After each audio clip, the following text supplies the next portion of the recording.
Hello there and welcome back to another Friday night for another episode of Not Your Average Globetrotter. I am Rafael Di Furia, back at it again to talk a little bit more about life abroad, living abroad as an Italian dual citizen, and everything else related.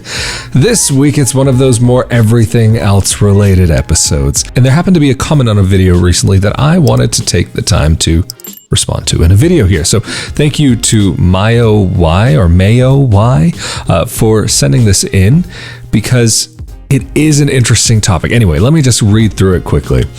Hey there, Rafael. Thanks for the great videos. Quick question unrelated to the topic of this video. I am thinking about working remote from Verona or Milan, and I need a very consistent internet connection.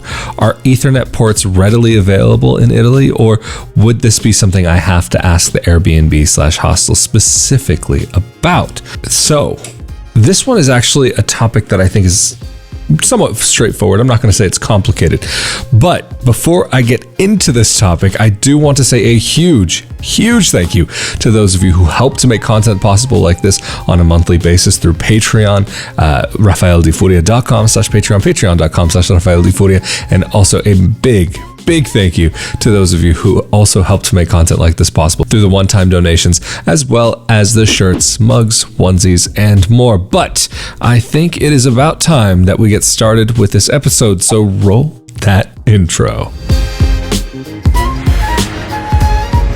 So regarding working from an Airbnb, I'm going to make this a little bit more general about Europe, maybe more somewhat Southern Europe / cities. Anyway, we'll get into that in a second. You'll hear where I'm going, not necessarily specific to Italy, because a lot of it, even though there are some differences, there are also a lot of similarities in between as well. Main thing is that depending on where you are, the guarantee of having Ethernet specifically available, connecting a wired connection to the internet, is not a guarantee, at least in the places I've stated. And I'm going to be talking about my experience from both kind of like an Airbnb or hotel, although I'm not such a hostel kind of guy. So a hostel person, maybe that sounds wrong, but I'm not the type of person that enjoys staying in a hostel. I'm also not hostile. But anyway, in general, you may be lucky enough to find Wi-Fi. Definitely look on the listing to see if it does list that there is Wi-Fi available. But you have to take into consideration, in Europe, wireless signals in some older buildings don't quite do all that well, especially if they're like in an older building with thicker walls that are maybe made of stone, or even if they're made out of brick or cinder block, whatever it could be. That's a harder surface. You're not going to really find so many places that are made out of wood. That's easier for the Wi-Fi signal to be able to push through. And also, because there always seems to be a little bit of confusion when I'm talking about Wi-Fi, I'm not talking about what some people mistakenly refer to Wi-Fi as, like for mobile internet on your cell phone. I'm talking about Wi-Fi, the signal that is produced from a router box that comes through a wired internet connection, or even through a wireless internet connection, because you can also produce a Wi-Fi signal through that. Having a stable internet connection in an Airbnb, in short, really, it's impossible to say. And even if you do message ahead and ask about internet at an Airbnb, you could get the answer that, oh yes, of course, definitely there's internet, but you might arrive, and this is something that's happened to me a couple times, and the internet is absurdly slow, like maybe 20 megs, like just not really usable in this day and age. So you have alternatives of what you can use in those cases, but it's going to depend heavily on where you are, and not only where your apartment or your room is located, but where in the building it's even located, what kind of cellular signal you even get in there. Because what I would be more likely to recommend, especially in both Italy and Portugal, if you're in a city, if you're in a smaller town, might be a little difficult, would be to get a pocket Wi-Fi or some sort of data package. In Italy, Iliad, they recently, I just was looking at their website, have, I think it's 100 gigabytes as a package that you can buy through their services. And the good thing about Iliad, and of course this is not sponsored, this is just talking about an okay service, not the best service, but one service that's worthwhile considering there because you don't have to sign a contract. And at least as far as I still know, nothing in that department has changed. So actually, I'm just looking at the website right now, and the current offer as of the time of this recording is 120 gigabytes plus unlimited minutes and SMS for $9.99 per month with 5G included. I can't say that I've ever used 5G in Italy. The area where I was living in, it wasn't available when I was there, especially not on Iliad. But 120 gigabytes for $9.99, that's not a bad deal. Maybe worst case scenario, you might need to get 2 of these, maybe 3 to keep up with everything.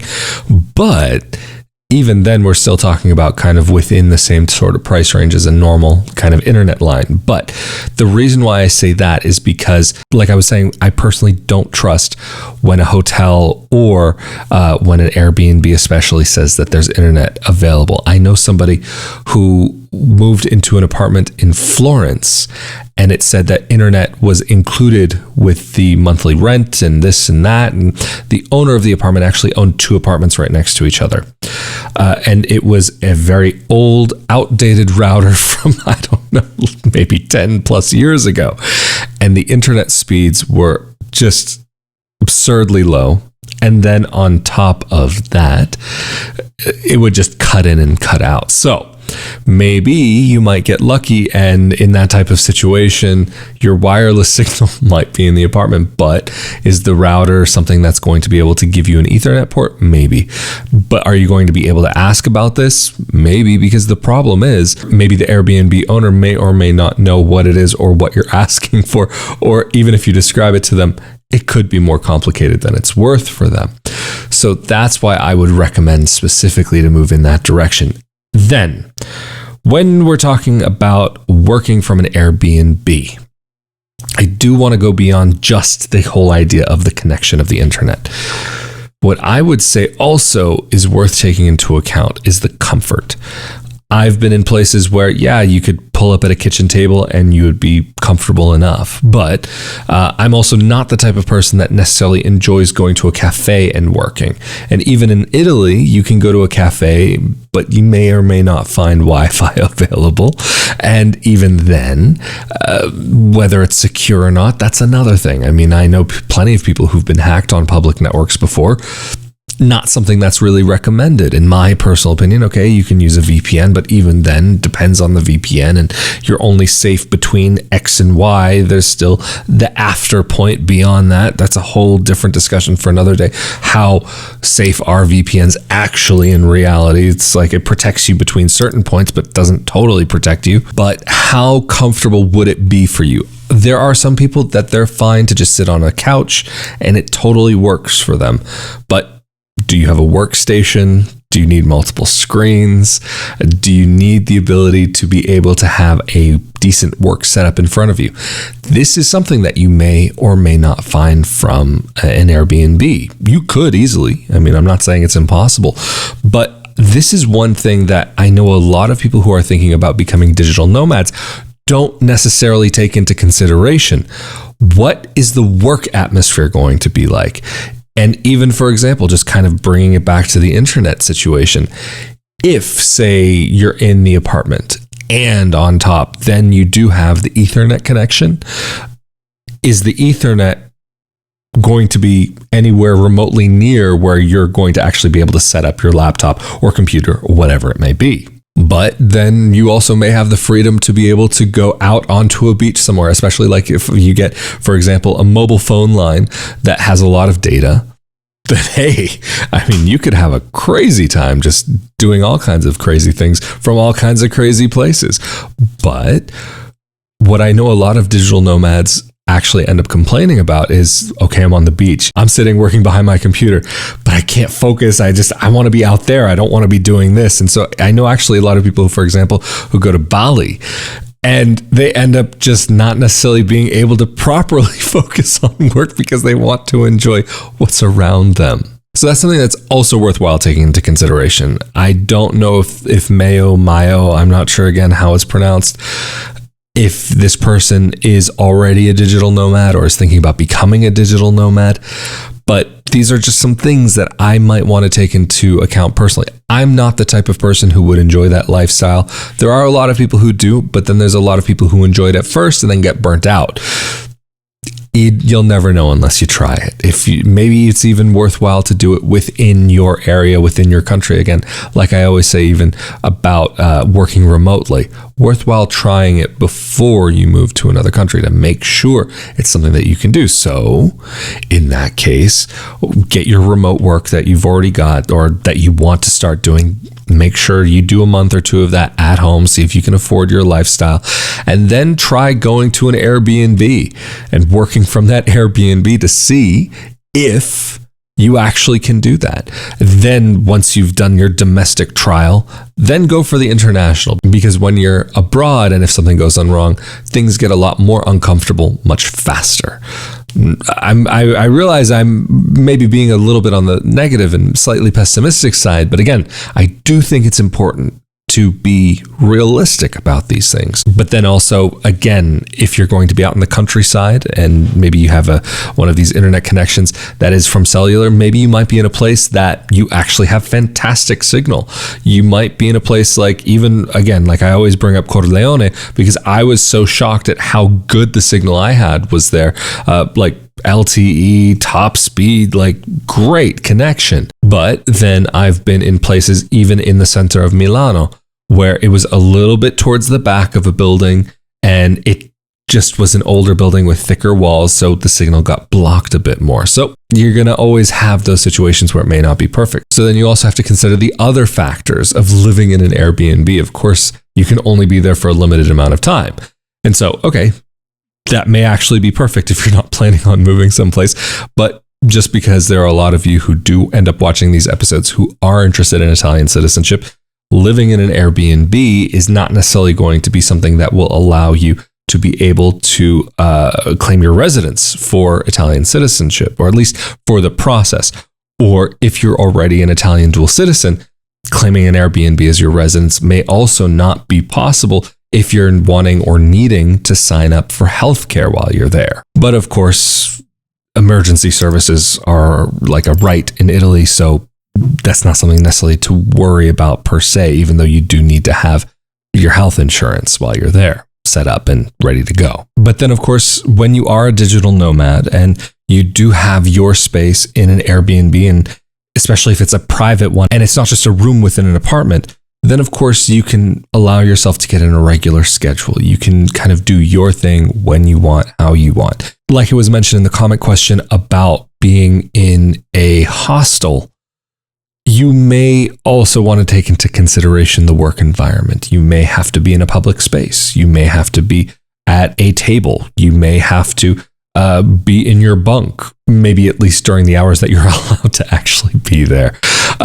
There are some hostels that are going to be much more accommodating for digital nomads. There are others that they're just going to say, all right, you sleep here, you get out during the day. We don't want to know nothing, forget it. Then, of course, with a hostel, there's the other things that you have to consider: safety of your equipment, safety of whatever it is that you have, safety for yourself, because you're going to be with strangers. Okay, granted, there are some hostels where you can get a private room, or if you're traveling with a group, like say it's 4 beds in the room, you're a group of 4, you got your room with your people. So again, it all depends on the situation. You could end up finding a hostel that might give you the ability to jack in with a wired internet connection. But again, these are the things that are not guaranteed. When you're going from place to place to place, this is something when it comes to work that is difficult to build up that regularity in that schedule. So even though you can have your space doing your thing at your time and build up a schedule during whatever period it is that you're there, there will be aspects of what you're doing that you won't necessarily have a direct say in, or that you'll have to work around. That's just something that you will also have to take into consideration. But for some people, having that irregularity may be exciting. Maybe just the change that they need, especially after maybe being stuck at home for a couple of years. Maybe after being stuck in an office. It can be really nice to experience that and not have the same thing day in and day out. I know sometimes I enjoy a bit of that, but I also enjoy personally having my space with my setup, having everything in its place. I know I can reach for one drawer, and I know I have something I can reach for another drawer, and I have other things. Everything is the way that I need it to be for my workflow to go as smoothly as possible. I mean, even just recently, I have just a simple little cheapo memory card reader. I ended up just installing it right under my desk right here. So whenever I need, I can just pop in a memory card. So as soon as this video is done, I just have it right in my desk ready to go. But if you are a travel content creator, you could have that same little memory card reader, just plug it directly into your computer. It's not going to make that big of a difference. But is it going to be the same way every time that you just have your muscle memory? You don't have to look, you don't have to think. Maybe not. But again, it's the trade-off for that exciting life versus maybe having some more regularity in your day-to-day. So this is kind of what I would take into consideration, and some of the reasons why I personally don't think that for me, being in a situation where I would be working from an Airbnb would be the appropriate one for me. But I know there are a lot of people who really do enjoy it.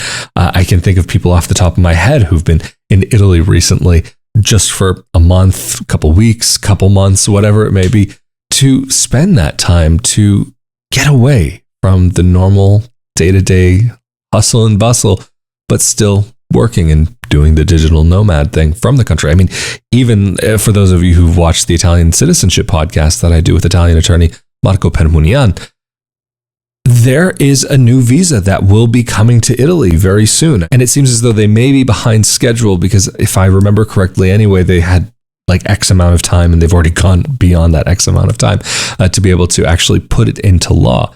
So in the near future, a digital nomad visa to allow for these sorts of things to be more of a reality and for a person to spend longer periods of time in the country is going to be much more of a realistic possibility rather than coming into the country as a tourist and then being in potentially a legal gray zone, whether you're actually allowed to do what you're doing or not.